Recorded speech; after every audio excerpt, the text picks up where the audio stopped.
What's up? Happy Wednesday. Mike. Guess what day it is? Wednesday? Hump day. Have you never heard that commercial before? Of course I've heard that commercial. I'm just trying to throw you off your game a little bit because I saw what your POD was. I'm not happy about it. Okay, I know. You guys are going to have to wait till the end of the show. You're going to have to wait till the end of the show to see my POD, my play of the day. Our producer, Jack, is not very excited about it, but hockey was pretty good to me yesterday. I hit 3 of my 6 bets, pushed 1, lost 2. The sides that I lost, not necessarily expecting that to happen. The Leafs came out strong at the end of that game, beat the Tampa Bay Lightning, and then the Minnesota Wild lost after winning 15 of their last 18 at home, which is pretty surprising. But basically, 2 of my 3 overs hit. The Canes money line hit. So we're feeling pretty good heading into today. Only 3 hockey games on the slate. We're going to get into all of those. But Jared, to start the day, do you know what it's like to have a beautiful foundation that you use every single day on your face, and you make one little wrong move today, and you hit it with your elbow and knock it into your sink, and the thing shatters, and it goes everywhere? Do you know what that feels like? I don't. I said before the show, I've been using the same, so I put makeup on sometimes in the morning, but I've been using the same foundation studio from MAC that I bought for like $40 for like the last like 3 years because I put like 2 dabs on and I'm done. So I have no idea what that is like. I totally sympathize with how much work you put into looking the way that you do every morning, and I'm sorry that we're just gonna have to make it back in the gambling world today. You know, I know, you said exactly. You I need like a Lawrence Foundation fund, and I'm gonna start winning back for my foundation fund with my hockey bets today, hopefully. Sure, you can get some donations from the chat. If you'd like to donate to Lawrence Foundation Fund, give out your Venmo, Lauren. We're not soliciting money here on the show. We're not soliciting money. We're just giving out great picks so you can win yourself. Oh, it's for charity. It's for charity. You can buy your own foundation. It's charity. Okay, so we got a lot of bets to get into today. Starting with our Better Up segment, we're going to get into some MLB, some good games on the slate today. Then we have Brian Scalabrine on, breaking down our NBA morning radar. We saw the 76ers be MIA in MIA. How do you like that? So we're going to talk about that, break down those games. I know. Break down those games. We got 2 more big games on tonight. Oh, that was pretty good. That's how I feel about that joke. No, that was a good joke. That was okay. Come on now. I think the best transition you ever had was yesterday with Diane, with going low, with the strikeout props and the golf. That's tough to top that. You're gonna have to top that one at some point. Yeah, that's good to see. It was good enough that you remembered it, so that's exciting. And then we have our NHL Ice Picks. So I'm getting into some of my picks. Really excited about the games on the slate tonight. And then we can't end without our best bets of the day and the Pickswise 3-star play of the day. So without further ado, let's get into it. Let's bet it with our Better Up segment. We talk about these YRFIs and NRFIs every single day. Yes, runs first inning.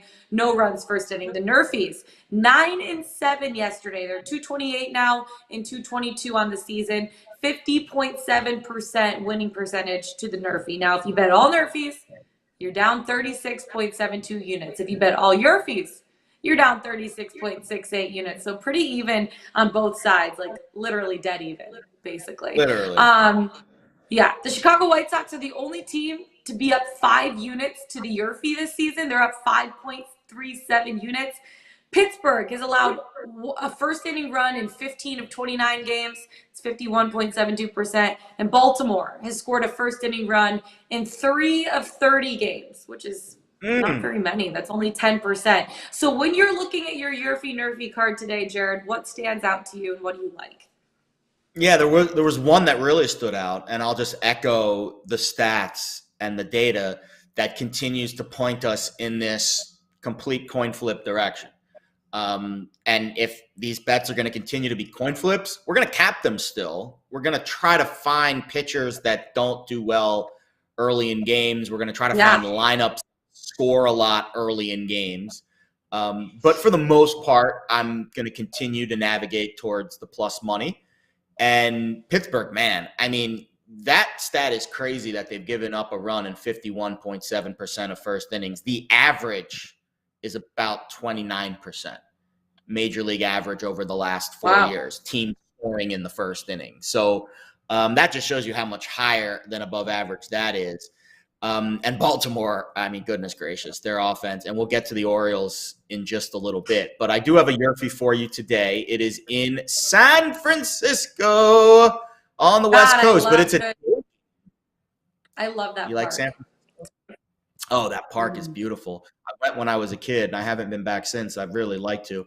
We actually have a lot of day games today. And before I get to this bet, day games are very different than night games, obviously, right? Duh. But the routine for these players, as you know, it's harder to get up for a day game than it is for a night game. So the stats can be skewed a little bit. A pitcher that's really good at night might not be good during the day. I think that's what we have today with Chad Kuhl, who has been anything but cool in day games. Last year, 0-5 with a 5.76 ERA. He is actually pitching well in the first inning this season. His NRFI record is 4-1, 3-0 on the road. He's got good numbers. He's got a 1.82 ERA, but his expected ERA is almost 3. And he's facing Alex Cobb today, who I am kind of fading this season. He's 2-2 to the YRFI this season, and he had a 5.28 ERA in 6 day game starts last season. Not great numbers against this current Rockies lineup either. Almost a 400 batting average against in 41 plate appearances. So we're going to take a crack at the Rockies-Giants YRFI at plus 120. Got this over at the Westgate. It's my only YRFI today. Last night, Hunter Green had 3 walks in the first inning and somehow allow a run. So that was a bad beat, frankly. And I think the YRFI gods owe us one today. So we'll go Rockies-Giants YRFI at plus 120. Baseball YRFI gods, be on Jared's side today. What else do you like heading into the baseball card? I don't have any baseball bets today. I'm like going all in on hockey and basketball right now. So you're my baseball guy at this point.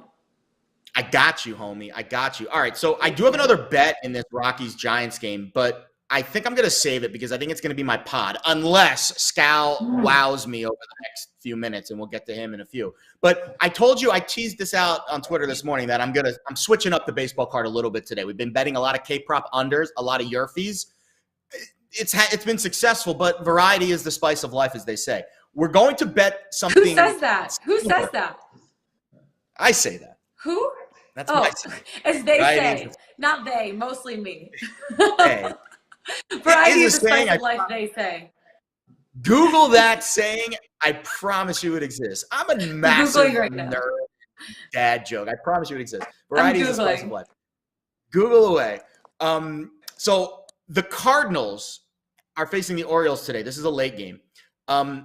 Baltimore, what did we just say? Baltimore's only scored 3 times in the first inning all season. Well, they're the road team tonight at St. Louis, which means they get to bat first.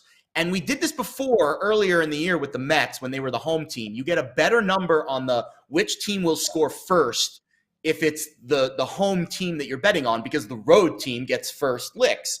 But Baltimore, I don't think they're going to score in the first inning. They've only scored 3 times in the first inning all season. Meanwhile, St. Louis, a very high first inning run percentage at 41.38.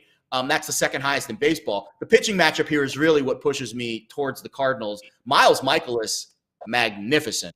A 1.53 ERA this season and a 2.73 expected ERA. Those are the lowest numbers of his career. He's 4-1 to the NRFI this year, so he hasn't given up a lot of runs in the first. And he's facing Spencer Watkins, who has a 3.22 ERA. That sounds great, but it's 6.01 expected. And he's 1-4 to the NRFI this year. He's given up a run in 4 of 5 starts in the first inning. So we're going to bet the Cardinals to score first. I got this at minus 118 over at FanDuel. It's also a revenge game because St. Louis lost to Baltimore yesterday, and I do not see Baltimore getting another fast start and winning again today. So if you want to bet the Cardinals live, if this bet loses, that's also a good option. But we're just going to bet the Cardinals to score first at minus 118. And how about some runs? Astros, Twins. We don't hits and runs and hits and runs and hits and runs. We used to cheer that in softball. A lot of. Was that your cheer in softball? Yeah, back in the day. Maybe. When I was like 12. Back in the day? Yeah, totally. All right, fair enough. Totally. Astros, Twins, over 4.5, first 5. Even odds at MGM. Chris Archer, Jose Urquidy, both of these guys have average ERAs this year, but their expected ERAs are much higher. Archer, 3.26 to 5.23. Urquidy, 4.56 to 6.05. Finding gaps like that, pitchers that should have higher ERAs, especially after a month and a half of data, you can start to get hopefully some edges against where the numbers are. This is, though, an ultra contrarian play because Houston is actually 8-22 to the over in first 5 bets this season. Yikes, minus 15.5 units. Minnesota is 11-17, 7 units. So not great numbers first 5 for their totals. But again, I'm buying low on 2 offenses that over the last 7 days are top 10 in WRC plus. So Minnesota and Houston are percolating a little bit. And I know you love talking about weather. Do you want to talk a little bit about weather in this game? I love the Doppler radar, Jared. You know I do. I know. I was kind of an ass to you a few weeks ago when we were talking. Meteorology? Talk meteorology. Talk meteor to me. So this game's being played at Target Field.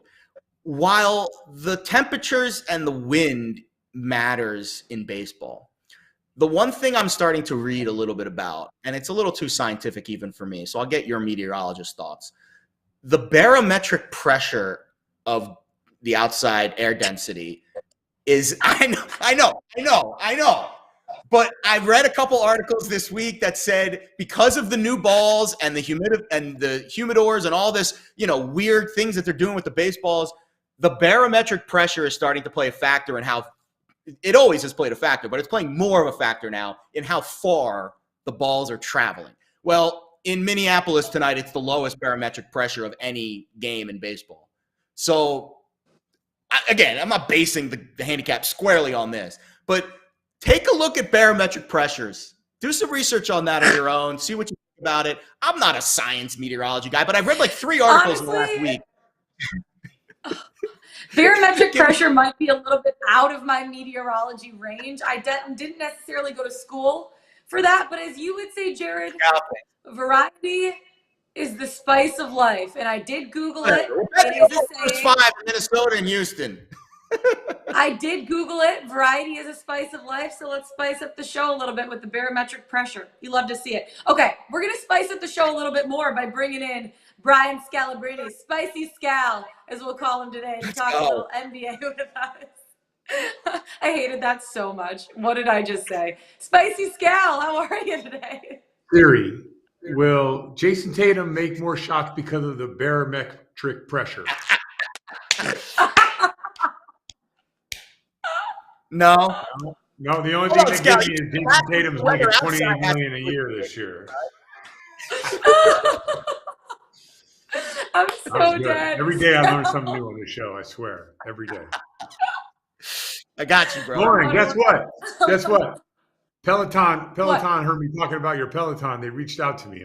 I might be getting a nice little Peloton. So I have a Peloton too, Scal. We should ride together, bud. We should do like a LBI. Me too, guys. It's right here. Hello. No, they definitely don't care about me. I'm good. I don't know. I'll take a wild guess that you're not on their radar as much as Lauren is. No. So I don't know. I'm not trying to say nothing. I'm not trying to say anything bad about you or anything like positive about Lauren. I'm just taking a wild guess here that you have a better chance of talking about barometric pressure than Peloton reaching out to you. I agree. I wholeheartedly agree. Oh, my God. Okay, you're not talking bad about Jared, but a team we are going to be talking bad about is the Philadelphia 76ers because they were MIA last night in MIA. The Heat came out hot. How many different sayings can I come up with here? Scout twice now. What did the 76ers not bring to Miami yesterday? Because they looked not great at all. Let me ask you guys a question. When I don't know if you were on the show, Jared, but I loaded up on the Miami Heat to win Game 4. Everything that I saw that was going to happen, like I'm Nostradamus when it comes to this stuff, but I cannot get my days right. I can't get my days right. Because, if I could get my days right, maybe I wouldn't do this show anymore. No. So I saw the ball movement, the shooting, the pace, the space. I thought all that stuff was going to happen in Game 4 to take that good 3-1 lead and close this thing out. It was just, I was a little bit too early. This is what Lauren, I expect this to happen. They are not on the same level. Like from a basketball standpoint in 2022, they're not on the same level. The Heat are so much better than the Philadelphia 76ers. The way they play is more conducive to the way that the game is now. The way that Philadelphia plays is more conducive to the game in the past. Like it's not – the Miami Heat are a better basketball team. They pass better. They shoot better. They move better. They're more disciplined. So I was just 2 days off. Like when I was seeing into the future of what's about to happen, I got it wrong by 2 days. Man, I got to make sure I get my future timelines like all locked in when I see something that's going to happen. So I'm not surprised at all. I'm kind of surprised that they laid down like that, but at no point did I ever think after the first 2 minutes of this game that Miami was not going to win this game. Yeah, I agree. And it does seem like the home teams are playing well. That's been certainly in the second round what we've seen. And I think the role players of the home teams really stepping up is huge. Unders have been a huge theme as well. But when you look at the games tonight, I mean, goodness gracious, Scal, what can we expect from Milwaukee and Boston? I mean, this series has been all over the place. Okay. Give me what you got on the Bucks and the Celtics. 5.5 is a lot. Would you guys all agree? It seems like a lot. All right. So here's how I'm playing this. And you guys do what you will. And for all the people out there, you guys do what you will. But I'm telling you what I'm doing. Like I'm taking the Bucks with the points. And I am assuming that at one point in time, the Bucks will make some Milwaukee Bucks run where they're, getting out and running, getting easy baskets, using the Celtics' poor offense to get out and get to an early lead. Now, when that happens, I'm going to take the Celtics. As soon as they fall below that line and all of a sudden the Celtics are now getting points, I'm going to jump on the Celtics. And I think that – but listen, the Celtics could lead wire to wire, win by 20, and then all this is for nothing, right? Like I don't see the Bucks laying down in a series like this, and I kind of feel like the Bucks are going to make a run and get like a 12-point lead. So what I'm doing is taking the Bucks as soon as I find that lead and I'm ready to strike on that lead. Celtics can become, at one point underdogs in this game with the live line and then try to hit that window of winning both of them. That's my goal for tonight because I think 5.5 is a lot. And I do think the Bucks will at one point in time make a run. And you just keep my eye out on the live line. Yeah, speaking of a guy that has been playing really well right now is Al Horford at the ripe age of 35. Can he continue play at the insane level that he played Game 4 at again? Do you think? I was not writing. I wrote Horford on assist in Game 4, and I wrote Horford on the threes in. You had a block too, I think. You had a block. Too. I didn't play that. I didn't play the blocks, but I was surprised. One day rest. I was like, how is Al Horford going to have a monster performance like that at 35 years old? I played Al Horford heavy the night before because he had 3 days off. Like that's fully expected. At 35 years old, the guy he's meticulous when it comes to his body and how he takes care of himself, what he eats, doesn't party, doesn't drink, doesn't do all that stuff. So he's going to age, fairly well, unlike me, who I'm not doing any of that stuff now. I think you've aged very gracefully, Scal. Very. Well, wait till I get this Peloton. I'll be looking like a you'll be really fired up. I'll be looking more like on my screen to the left and not to the I'll be looking more like this and not like this. I'm just kidding. The only reason why I say these things, Jared, is because we're boys, right? Okay. So then I love you, bro. Bring it. Come on. You love me. I didn't expect Al Horford to do that monster game like that, but once he had that look, man, I was like, ooh, what are we going to get from here? It'd be crazy for me as a fan of the Celtics, because I am a fan of the Celtics, for me to expect Al Horford to again do this exact same thing. But on nights where Al doesn't score a lot of points, he always moves the basketball. So you can look at Al Horford for his assist numbers, which will probably be 3.5. And you could play that because I think today will be a day where he'll make that extra pass to that next guy. It was just that Giannis, picked on, poked the bear, and Al Horford did what Al Horford did. And it was funny because when we played Al Horford his rookie year in 2008, like he did the exact same thing to Kevin Garnett. And he's going at Kevin Garnett. He's going at Giannis Antetokounmpo. Clearly, the man is not afraid. Yeah. I like the assist look on Horford. So in 4 games of the series, he's had 3, 3, 5, and 3. And his number is plus money to the over 3.5. So if you're telling me that you think Al's going to be a little more of a distributor tonight, plus money on what is he's going to play for most of the game. I mean, he's one of their best players certainly right now. So the volume should be there for his playing time. That's a good look right there, over 3.5 on Al Horford for assists plus money. All right, let's go Warriors Grizzlies here. John, listen, John. Let me just add one more thing. Go ahead. The Celtics, you got it, bro. Just for you guys chew on it and take it how you will. Both teams, this thing has been a slugfest. The Celtics had a tremendous amount of success going small, and they had to. Grant Williams and Daniel Tice were terrible, and Al Horford was amazing. So they played Al Horford at the 5, and they put Marcus Smart on Giannis, so that allows Al to guard a 5 and Smart to guard Giannis, right? So I think actually both teams will go small. So what does that mean, right? Look at overs. When you play small, look at assist numbers. Look at a lot of the like the Giannis's of the world, like a lot of the role players for the Bucks. When you're playing small, they'll you have to, when you're not big, you have to sometimes over rotate to protect guys going to the rim, versus if there's think about it, there's Brook Lopez there. I don't now have to over help because Brook Lopez can challenge the shot and get back. So just in general, this thing has been a slugfest. It obviously opened up in the 4th quarter of Game 4. So in general, this thing, it would not shock me at all if both teams decide to go small and play, just kind of this up tempo, and we get these 120s to 130s. So Jared, what's the over under right now on this thing?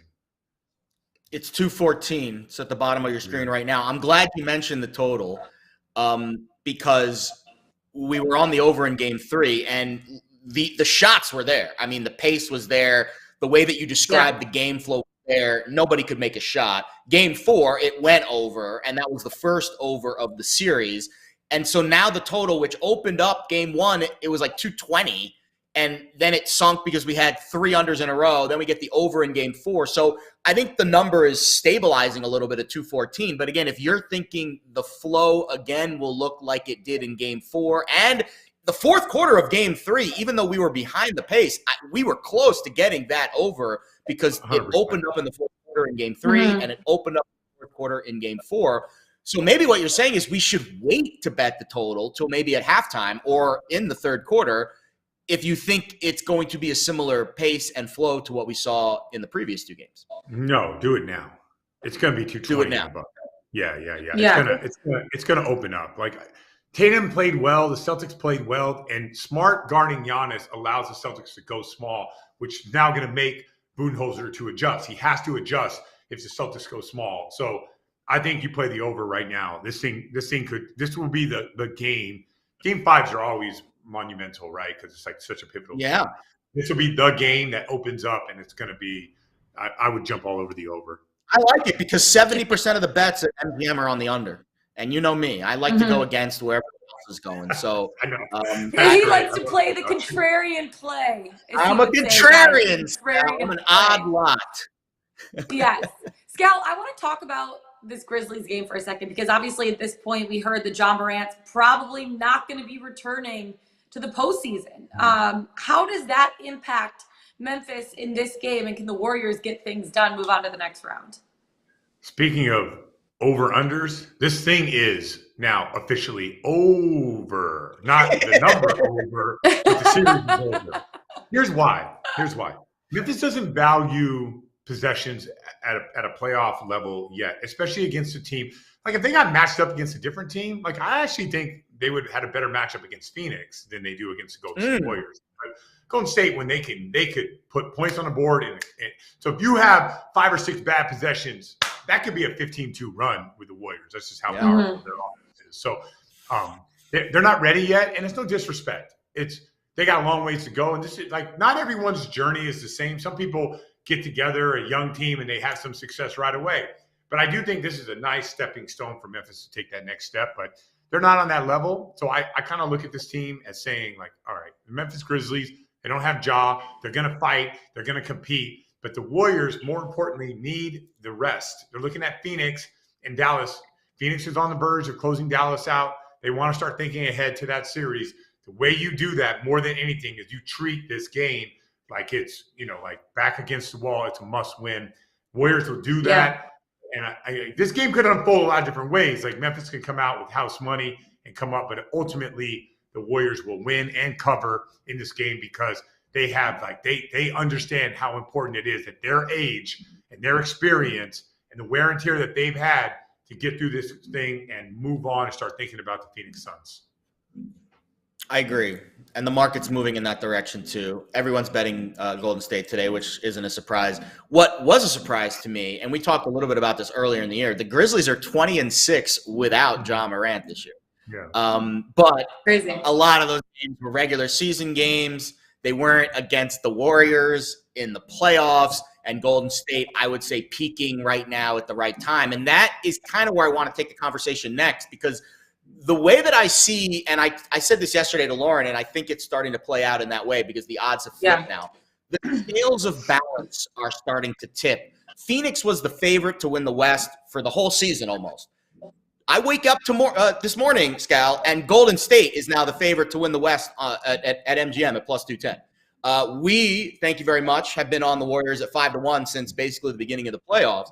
But the way I see it now, let's say Dallas comes out tomorrow night and steals Game 6, and Phoenix has to go now Game 7, and the Warriors close it out tonight. Boom, they're done, sitting pretty.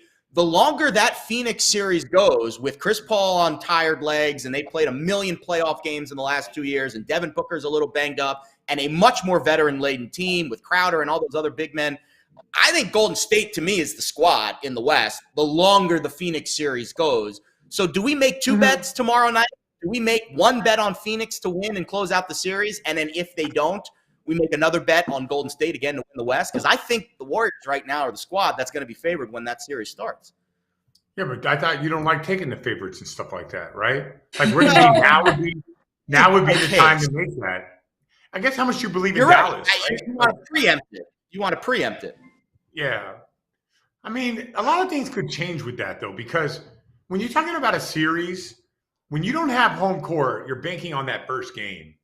Phoenix could, this is how I would look at it. Phoenix could come off of that one-day rest and beat Golden State in Game 1. And I think, in my mind, the Game 1 is not where the advantage kicks in, the rest advantage. It doesn't kick in until, I think 3, 4, or 5. Yeah, you're right. So, let's just say the Phoenix Suns do win Game 1. I'm sure the series price would shift. So at that point, 100%, and the Warriors would be actually even bigger. Who won that game? Didn't Memphis come off? Did Memphis win Game 1 of this Warriors series? No, that was the game that Golden State. Remember, there was the free throw at the end. We put out. Yeah, when I was watching that when I didn't cover, my -2. Yeah, she had -2. 2 free throws at the end of the game, and they lost. That's right. They didn't cover out. That was so bad. But so just conceptualize this for a second, right? How much better are the Warriors than Memphis, right? It's like huge, right? Pretty big. But that game, with Memphis coming off the series, everyone's, Memphis doesn't have any rest, no time to prepare. But yeah, you're right. That was the best game they probably played. I mean, 100%. I know they ended up winning too, but there's so much. I just look at it like Game 1s it's not the advantage in one. It carries over. So you can look just at something that in the back of our mind. Let's say that Sun series does go 7. We won't immediately take Golden State in Game 1, but we will put a little, bookmark back here to say once the series goes 4, 5, 6, Golden State will be a little bit more favored, I think, even though the number might not say that. So interesting stuff with the rest. Rest versus rust, Scal. Rest versus rust. Yeah, rest is always better long term. Rust is always like a factor early on, like teams coming off a playing game versus teams coming off that week off. Like for short term, it's always better to be playing.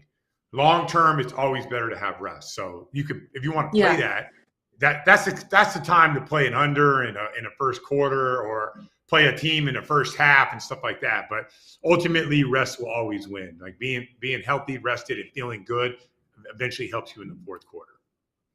Yeah, totally. Before we let you go, Scal, just run through your bets for me one more time. Your best bets that you have going into the 2 games tonight. Yeah, so I love right now the way I'm doing the Bucks is I'm picking the Bucks at 5.5, getting 5.5. When the Bucks go on a run, I'm going to bet the live Celtic line. I'm just waiting for the Celtics to be like +1 or +2, right? So just looking for a shift. I'm assuming Bucks will make some type of run because that's what's happening every game in this series. When it comes to the overs, I'm picking the over because I feel like both coaches are going to go small. The Celtics have offensively finally opened it up.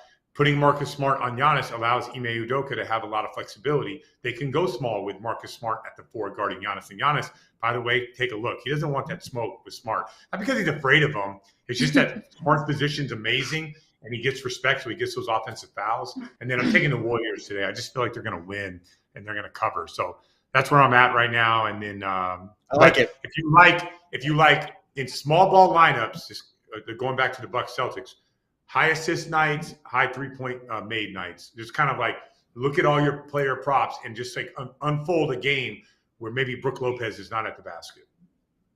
Yeah, Scal, I love it. Spicy Scal. I've been calling you Spicy today.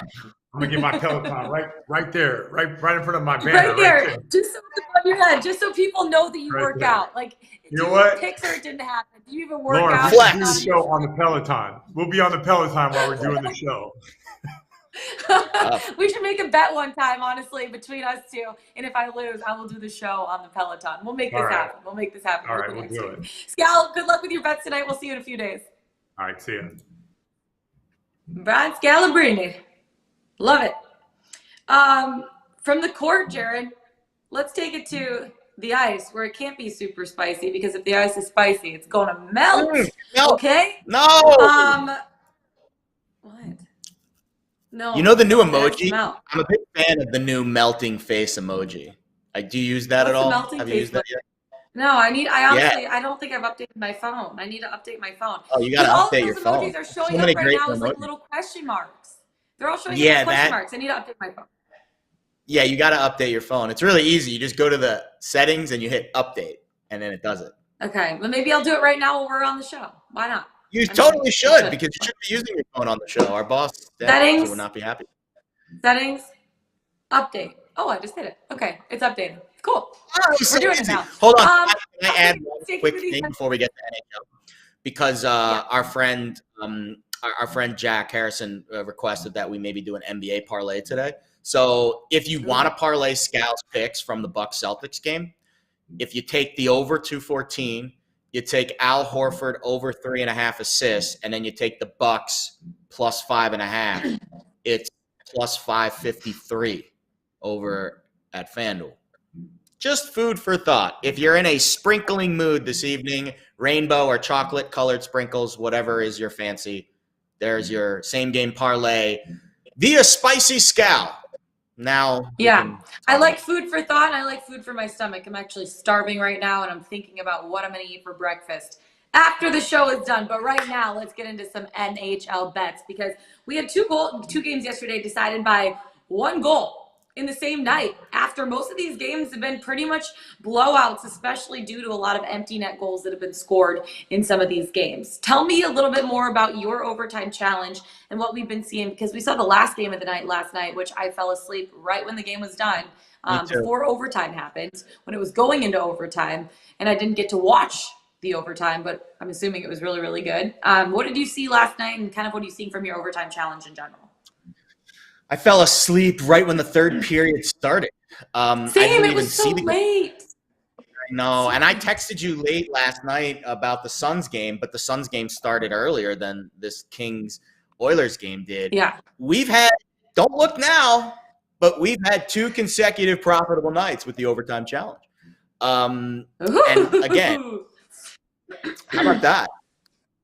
2 and 6 the last 2 nights. If you're betting it like me and you're doing 0.1 units, you are up 0.15 units. 4 and 32 overall. Only 4 overtime games out of 36 the entire first round. That is a massive difference from last year. Last year, 35.5% of first round games went to overtime. This year, we're at 11%. But again, like I theorized, now that we're in game 5 and later, the margins are going to start to tighten up. You just said it. For the first time yesterday, we had 2 games decided by 1 goal. But we still had multiple games decided by multiple goals, including the Bruins pulling their goalie down 3 with 5 minutes left. I mean, because they're down 3. You got to do something, Jared. You got to do something. But I feel like that's super early. 5 minutes left. Like the odds. But you know what? They pulled their goalie. They pulled their goalie, and I pushed on my total bet because of it. So I'm exactly. Okay with that. and because let's be honest, you didn't have any business winning that total bet last night. That game was a stone cold under.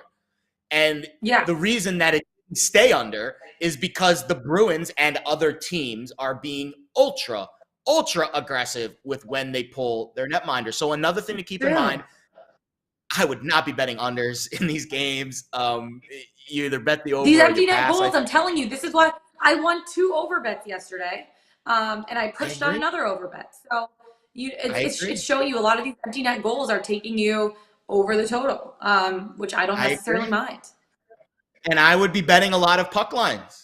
I would pick your favorite teams. So I went back and forth on how I wanted to play the NHL tonight. I'll give you some stats, and then you can give me your picks, and then I will decide if I'm going to rebuke with the one pick that I really, really dislike. But you might wait for it anyways. So how about this for stat? Overs, as you just mentioned, are 24-12 in the playoffs. If you blind bet every over in the playoffs, which is not a very sharp or analytical strategy, just waking up every day and putting 1 unit on every single over, you're up 10 units. That has been the theme of this playoffs. Margin of victory and goal scoring is through the roof. So enlighten me on who's going to win tonight now, please. Yeah, so I'm on 2 of the 3 games. I was going to bet all 3 of the games, but looking at the Caps-Panthers, I obviously want to bet the Panthers, but there's too much juice on the money line. Even their 3-way money line at this point is, I think it was like minus 145 or minus 150. So you're still laying 45, 50 cents, even for the 3-way money line. And I don't necessarily, like, the puck line could actually be a good play in this spot, but I honestly would lead more to the Caps puck line here at plus 1.5 at minus 128. So I'm just staying away from this game totally. Because another thing I was looking at here is the under 6.5.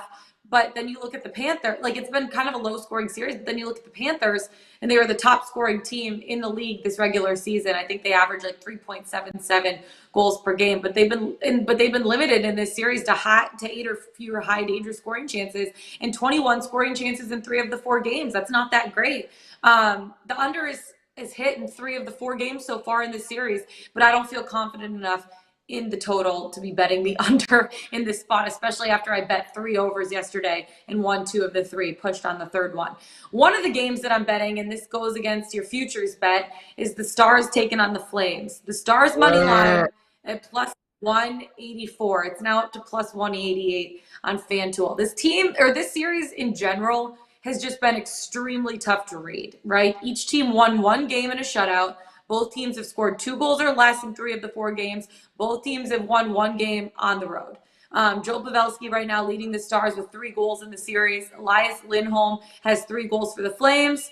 They took 54 shots on goal, but the Flames finally figured out a way to get pucks past Jake Oettinger. He's been playing out of his mind.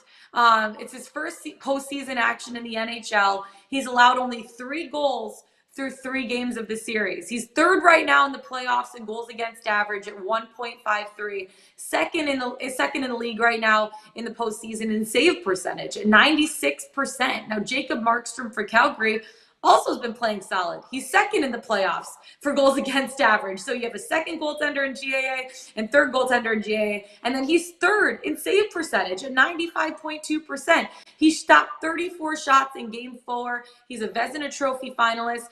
The NHL analytics show that the winner of game 5 holds an all-time series record of 219 and 58. If my math is correct, that's about 79.1%. This game is extremely important. I know Calgary is good at home this season. What? Yeah, I know. I know Calgary is good at home this season. I know it's correct because I actually did the calculations myself and then typed it down. So I was just trying to make it. You made it like you were doing it in your head on the fly. I tried to make it seem like I was doing it in my head, but I wasn't. I have it written down on my paper. But you can't fool me, Jabara. Calgary is 26-10-7 at home this season, so they've been pretty good. But the Stars, I'm riding Jake Ottinger, man. Like, he's just been playing so good. 54 shots on goal. 54. When you run into a hot goaltender, when a goaltender has something going on, I'm going to back them. The Stars are 8-3 in their last 11 road games in Calgary. So this is more of a gut feeling bet for me. Is the Stars money line. I'm betting the underdog at plus 184. You could get it at plus 188 now on FanDuel. And this is because I feel good about who's between the pipes for them. I know offensively, they're not as strong of a team as the Calgary Flames, but when you run into a hot goaltender and you take 54 shots on goal and finally get one past him, I feel pretty good about them heading back into Calgary playing against the Flames here. And I know it goes against your futures bet, so I'm sorry about this, but I think the Stars are going up 3-2 in the series tonight in Calgary. I know you want to come against me, so come on, Jared. Come on. Let's hear it. All right, here's what I'll do. I'll be nice. I am going to, because all three of these games tonight, I have futures bets on the Rangers to win the series, Calgary, and Florida to win the Cup. I am not going to bet any individual games in the NHL tonight. I'm going to respect. Yeah, I mean, the Panthers are going to win that game. I would bet on the Panthers. There's just way too much juice there, and I don't necessarily feel comfortable. Puck line is plus money. The puck line is plus money. You could. I actually might sprinkle the puck line at plus 106. I might. Maybe that's the one bet we make tonight. But again, if Florida wins tonight, I feel good about them winning the series. I'll run through some stats. Again, I'm personally not betting anything in the NHL individually tonight, and I respect Lauren's opinion when it comes to she's been very hot in hockey. So far in the playoffs, the home team is 21-15 on the money line, plus 2.1 units. The puck line is 19-17 for up, just very small. Last year, the home teams didn't do great. 40-35, they were actually down units. So home teams in the playoffs, unlike the NBA, which have been profitable, not as profitable, the home ice advantage. The Rangers-Pittsburgh series, goodness gracious. The Penguins have scored 7 goals in 3 of the 5 games. Yeah. All 5 games have been over 6.5. Igor Shesterkin has to play better. Period. End of story. Yeah. He cannot. This is actually going to be my best bet of the day. I know it is, and you're wearing yellow. So everyone knows betting already because you're wearing the color of the team you're betting. But I am very skeptical about Igor because I think it's here. It's between the ears. Remember when a few years ago when Henrik Lundqvist go in the playoffs? It was awful. And Henrik Lundqvist was one of the best goalies of all time, and he was like the worst goalie in the history of the playoffs one year, I remember. But the last time the Rangers actually were down 3-1 in the series, they came back and won. They beat the Caps in the 2015 semifinals, second round. Actually at Game 7 of that, covering it for local news. So I hope the Rangers win. I hope we'll get to that later. Florida, Washington, only one game's gone over 6.5 in this series, which is surprising. I would have expected this to be the wide open series. And Dallas Calgary's been the lowest scoring series, all 5 games under 6.5. Only one game has seen both teams score twice or more. Very close to the best. Kind of a boxer's, one of those heavyweight boxing matches. Don't really know which way that Dallas-Calgary series is. That's why I didn't feel comfortable betting the total in the Ice Caps game because with how Florida's been playing all season offensively, they've been averaging 3.77 goals per game. They're top team in the league offensively, but something about what the Caps are doing is slowing them down. I agree. So I just don't necessarily feel comfortable necessarily betting the over here with the under is hitting 3 of the 4 games. So I'm staying away from that game. I'm just going to watch, expect a good game, and looking forward to that. Before we get into our best bets of the day, let's go to Pickswise.com. Jared, who do we got for our 3-star play of the day? Yeah, hold on. Give me 1 second here. My computer's being slow. Let me hit a refresh. Not a whole lot going on today, to be honest with you. We gave you Ricky Diamond's soccer or tennis picks yesterday, and Diane's Byron Nelson picks are the only 3-star bets currently on the site. So if you want picks for today, you're stuck with us. Love it. Deal with it. Love it. Not there yet. There's going to be more later, producer Jack says. More 3 stars later tonight, so make sure to check into Pickswise.com. A little bit later, check out our 3-star play of the days and read about it. Okay, let's get into our best bets of the day. And I know our producer Jack, who is a Rangers fan, very strongly dislikes this pick. And Jared, you probably do too. So I know I'm usually like on the side of the team, but I got to go with my gut today. I have to. I'm betting the Pens money line here. I got it last night at plus 108. Right now it's up to plus 114 on FanDuel. The Pens had their 2nd straight blowout victory at home. They have a 3-1 series lead, which is probably something that no one expected heading into this series. Now, this year marks the 16th playoff appearance, which is crazy, 16th playoff appearance for the trio of Sidney Crosby, Evgeny Malkin, and Chris Letang. 16 playoff appearances. It doesn't feel like that many. 40? I mean, but he got into the league when he was like 19, so 18? Probably, I mean, I think he's like 36. Yeah. I don't know. Crosby's had a phenomenal series so far. He had 3 assists alone in Game 4, 9 total points through 4 games. Luis Dominguez has been a story for them, starting in place of the injured Tristan Jarry. He's their 3rd string goalie. He stopped 22 shots for the 3rd straight win. And I know Jarry's been skating on his own the last few days. He hasn't returned to full practice, so who knows when he's going to come back for the team. But Igor Shesterkin, on the other side, someone that we're used to seeing leading this Rangers team, has not been playing like the Vezina Trophy favorite that he has been all season. He was pulled for the 2nd consecutive game. He allowed 10 goals in just 3 periods of play over 2 games. And during games 1 and 2, he stopped 119 shots. During the regular season, he limited the Pens to 4 goals total in 4 meetings against them. And New York Stars, they've been quiet here in this series in games 3 and 4. Chris Kreider, where are you? Artemi Panarin, where are you? Mika Zibanejad, where are you? They combined for 256 points during the regular season. They only have 1 goal in 2 games in Pittsburgh. They need to have a better game to extend the series. I know overcoming a 3-1 deficit is rare. It's been done 30 times in NHL postseason history at this point. And like you were saying, it's been done twice by New York in 14 and 15. But to me, this series has been very one-sided. As much as I have good friends that play for the New York Rangers, I want to see them win. But looking at the stats, I don't think that they're going to come back in this series. The Pens have outscored the Rangers 20-14 in the series and 14-6 in the last 2 games alone. The Pens hold a 56% advantage. They produced 51 more high-danger scoring chances than the New York Rangers have. In Game 4 alone, they had 20-1 high-danger scoring advantage. They have a 22.7 to 13.7 advantage for series and expected goals for. Great special teams numbers, too. You look at their power play, their man advantage. They capitalized on 33.3% of their power plays, where the Rangers have only capitalized on 22.2% of their power plays. The New York, their backs are against the wall, but betting the Pens at plus money for me is just way too much to pass up right now. They're the better team according to metrics, and the Stars are outperforming the Rangers Stars. And in New York's biggest weapon, in Igor Shesterkin, he's struggling. He's either tired or he's in his head, but I mean, I hate to say kick a man when he's down, but kick a man when he's down. The Pens are moving on after tonight's game. I gotta say. So my head, my brain, this thing here, which, you know, sometimes puts me in good situations, tells me you're 100% right. And getting the Penguins at plus money is a gift. But the old ticker tells me you're wrong and the Rangers are going to win the series. Yeah.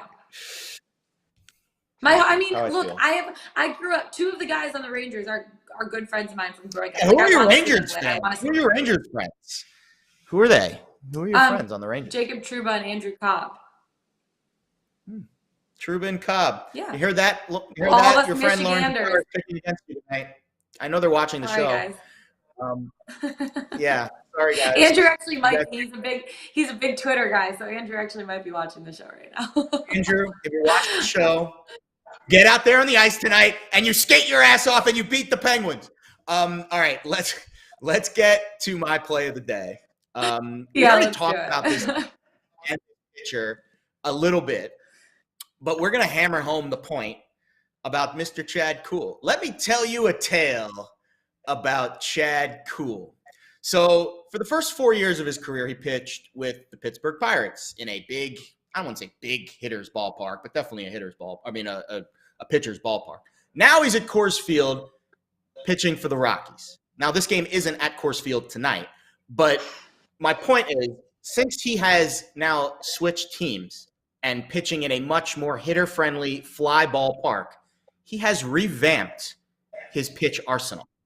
His slider rate, which was his best and most whiff pitch, has gone down from 46% to now 39% usage rate. His sinker is up from a 14% usage rate to a 40% usage rate. Translation, he has trying to become a ground ball pitcher, which makes sense because he pitches at Coors Field. But what is one thing ball pitchers don't get a lot of? Strikeouts. He has the lowest K per 9 of his career this season at 6.67, and that is because he is not throwing his strikeout pitch, his slider, as much, and he's throwing ground ball pitch, his sinker, a lot more. All 5 of Chad's starts this year have resulted in either 4 or 5 strikeouts. Today, as we mentioned earlier in the show, he is facing the Giants on the road. He doesn't like pitching in day games. We talked about that as well. But also, over the last 7 days, the San Francisco Giants have the second lowest K rate in baseball at 14.6% and the 4th highest walk rate. This is a Giants lineup that's a veteran lineup. They understand how to work counts. And this is a lineup, I think, that is a good lineup to fade Kuhl's strikeout number at 4.5. I laid 26 cents at FanDuel. It is my play of the day.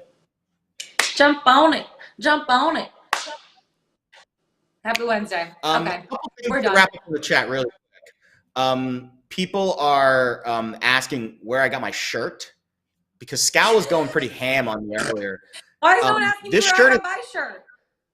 Because most of the people in the chat are male, and they're not going to buy that shirt unless they're buying it for their spouse, I guess. I got these at Target. They're Henleys. They cost like $8. So take for that what you will. And no NBA for me tonight, but I'm probably going to sprinkle on the over. Maybe but I'm not going to bet it to the point where I'm going to make an official play about it. But I'll probably put $10 on the over and $10 on that same game parlay that I gave out earlier, because I do like Scal's take on the over. But man, it's tough to bet the totals in the NBA. I get so frustrated when I bet NBA totals. Just betting the NBA in general just gives me anxiety. I bet NBA totals yesterday, and it was a freaking. So I'm laying off the NBA today, but NHL, we're hitting hard, baby. Let's go Pens. Sorry, Jack. That's it for today. Find us on the Pickswise YouTube channel. Go to Pickswise.com. Follow us on Twitter. Jared Smith. I'm Lawrence Barra. We'll see you tomorrow. Let's get it. Let's bet it.